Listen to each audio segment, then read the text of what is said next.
क्या हो गया अम्मी? इसम के बारे में पूछ रही थी। नाराज है मुझसे? आप तो मुझे समझने की कोशिश करें। नहीं, ये फैसला लिया तो कुछ सोच समझ कर ही लिया होगा ना। वो लड़का बहुत मोहब्बत करता है। मैंने अक्सर उन्हें फोन पर बातें करते सुना है। अपनी दोस्त से कह रही थी कि मैं ज़रबाब को अपनी मोहब्बत में इतना पागल कर दूंगी क्योंकि मोहब्बत भी कितनी अजीब है। अपनी माँ से सवाल करने, मगर सवाल तो पहले तुम्हें अपने आप से करना चाहिए।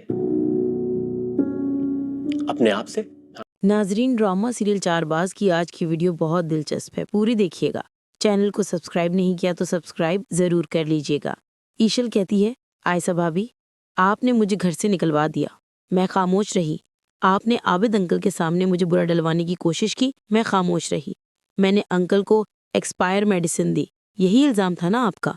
अब तो अंकल को आपकी मौजूदगी में हार्ट अटैक आ गया। उनके पास आपके अलावा कोई नहीं था, उनको आपने मारा है। आप सबको बेवकूफ़ बना सकती हैं, मगर मुझे नहीं। अब आपको ईंट का जवाब पत्थर से मिलेगा। आपके साथ वो होगा जो आपने कभी ख्वाब ने भी नहीं सोचा होगा। करे मुझ पर। अब की बार तो आपको पता लगेगा कि जवाब किसको कहते हैं। आप तीनों भाइयों को अलग करना चाहती हैं ना? पूरी कोशिश है ये घर किसी न किसी तरह टूट जाए। आप मेरे साथ क्यों रियायत करेंगी? मैं आपकी क्या लगती हूँ? आपने तो अपनी सगी बहन को भी नहीं छोड़ा, उसकी जिंदगी भी बर्बाद कर दी। उल्टा उसे शयान की धमकी देकर ब्लैकमेल करती हैं। शर्म आनी चाहिए आपको। आप इस घर की बड़ी बहू कहलवाने के लायक नहीं हैं। अब आमने सामने की लड़ाई होगी, तैयार रहिएगा। आयशा के चेहरे पर जहरीली सी मुस्कुराहट थी। मैं तो डर गई तुमसे। तुम मेरे खिलाफ कुछ साबित नहीं कर सकती। हाँ, अलबत्ता शयान को लेकर ब्लैकमेल जरूर कर सकती हो, उससे मुझे कोई फर्क नहीं पड़ेगा। वैसे मुझे लगता है कि शयान को इस वक्त तुम नहीं बुलवाया है मुझे और अनाया को ब्लैकमेल करने के लिए। ईशल कहती है, मैं ऐसी घटिया साजिश नहीं कर सकती। अगर ऐसा करती तो ऐन निकाह के वक्त ऐसा कर सकती थी, जब न तुम्हारी इज्जत बचती थी न तुम्हारे माँ बाप की। मगर मैंने ऐसा नहीं किया। तुम जानो और शायान जाने। कभी कभी तो मुझे लगता है कि अनाया से ज़्यादा शायान से आपका ताल्लुक रहा है। कहीं आपकी नज़र तो शयान पर नहीं थी, वरना उसकी आपसे दुश्मनी क्या? आयशा एकदम ईशल पर हाथ उठाती है। ईशल कहती है, अपने हाथों को संभाल कर रखें और आइंदा मुझ पर हाथ उठाने की कोशिश भी मत कीजिएगा। कहीं ऐसा ना हो कि मेरा हाथ भी उठ जाए। इतना तो मुझे अंदाजा है, तुम्हारे और अंकल के दरमियान उस दिन जरूर कुछ हुआ था। अंकल ने तुम्हारे मुंह पर थप्पड़ मारा था ना, तभी तो तुम्हारा मुंह सुर्ख था। आपने असद भाई को बेवकूफ़ बना लिया था, मगर मुझे बेवकूफ़ नहीं बना सकती। सच सच बताएं, उस दिन क्या हुआ था? अंकल को अचानक हार्ट अटैक कैसे आया? कहीं आपने तो जानबूझकर उनके साथ कुछ गलत नहीं किया? मेडिसिन तब्दील करने की तो आप माहिर हैं।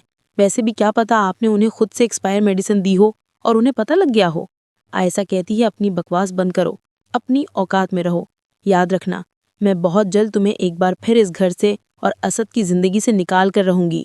ईशल जोर से आयशा का बाजू पकड़ती है। उसकी गिरफ्त इतनी ज्यादा थी कि आयशा चाहकर भी नहीं छुड़ा सकी। आयशा कहती है, छोड़ो मुझे, दर्द हो रहा है। ईशल कहती है, अभी आपको दर्द हुआ ही नहीं। दर्द तो अब होगा जब आपको असद भाई इस घर से धक्के मारकर निकालेंगे। तुम्हारे काले करतूत सबके सामने आ जाएंगे। मैं साबित करूंगी कि अंकल की मौत की वजह तुम हो। ईशल चली जाती है। आयशा कहती है, ये तो बहुत बदल चुकी है, पहले वाली ईशल नहीं लग रही। मुझे पहले से ज्यादा होशियार होना पड़ेगा। आखिर इस बार ये क्या प्लान लेकर इस घर में दाखिल हुई है? ताया जान की मौत ने फिर से इसे घर में दाखिल होने का मौका दे दिया। समझ नहीं आ रहा क्या करूं।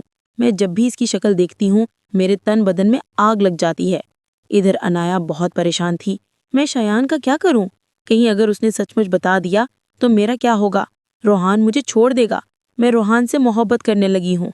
समझ नहीं आई मुझे रोहान से कब मोहब्बत हुई। रोहान ने मेरे सब हमों को भुला दिया। मेरी जिंदगी का मकसद रोहान से शुरू होता है और रोहान पर ही खत्म हो जाता है। क्या मुझे शयान से मिलना चाहिए? उसकी मिन्नत समाजत करनी चाहिए? शायद उसके दिल में मेरे लिए रहम आ जाए। अनाया ईशल के पास आती है। अनाया की आंखों में आंसू थे। ईशल कहती है, अनाया, कैसे आई हो तुम? रोई हो क्या? रोहान ने तुम्हें कुछ कहा है? अनाया कहती है, नहीं रोहान बहुत अच्छे हैं, मुझसे मोहब्बत करते हैं, मगर शायद अब उनकी मुझसे मोहब्बत नफरत में बदल जाए। वो शयान आ गया है। उसने आयशा आपी को कहा है कि वो यहाँ आएगा। अगर उसने सब बता दिया मेरा उससे निकाह हुआ है तो रोहान मुझे तलाक दे देगा। भाभी, इस वक्त आप ही मेरा घर बचा सकती हैं। प्लीज़ मेरा घर बर्बाद होने से बचा लीजिए। ईशल अनाया को गले लगाती है। तुम्हें और रोहान को एक दूसरे से कोई अलग नहीं कर सकता, मगर इस राज को कब तक छुपाओगी अनाया? एक ना एक दिन तो ये राज सबके सामने आएगा ना। पहले तुम अपने डर को ख़त्म करो, तुम्हें किसी से डरने की ज़रूरत नहीं है। मैं रोहान को अच्छी तरह जानती हूँ। वो दिल का बहुत अच्छा है, तुमसे बहुत मोहब्बत करता है। मोहब्बत करने वालों की दुनिया ही अलग होती है। वो ऐब नहीं देखते। तुम अपने मुश्किल वक्त में मुझे अपने साथ पाओगी। शयान चाहकर भी तुम्हारा कुछ नहीं बिगाड़ सकेगा। उसे तुमसे किए गए धोखे की सज़ा इस दुनिया में नहीं तो अगली दुनिया में ज़रूर मिलेगी। शयान जैसे लोगों से बदला लेने के लिए शयान जैसा बनना पड़ता है। उसने तुम्हें बर्बाद किया था, तुम भी उसे बर्बाद कर सकती हो। अगर वो अपनी हरकतों से बाज ना आया तो मैं उसके खिलाफ कानूनी कार्रवाई में तुम्हारा साथ दूंगी। वो तुम्हें इस तरह ब्लैकमेल नहीं कर सकता। अनाया, तुम अपने और रूहान के रिश्ते पर तवज्जो दो। अनाया अब भी परेशान थी। रूहान कहता है, क्या हुआ है अनाया तुम्हें? मैं देख रहा हूँ तुम्हारा ध्यान कहीं और ही होता है। तुम्हें कोई परेशानी है क्या? अनाया कहती है, नहीं रूहान, तुम्हारे होते हुए मुझे परेशान होने की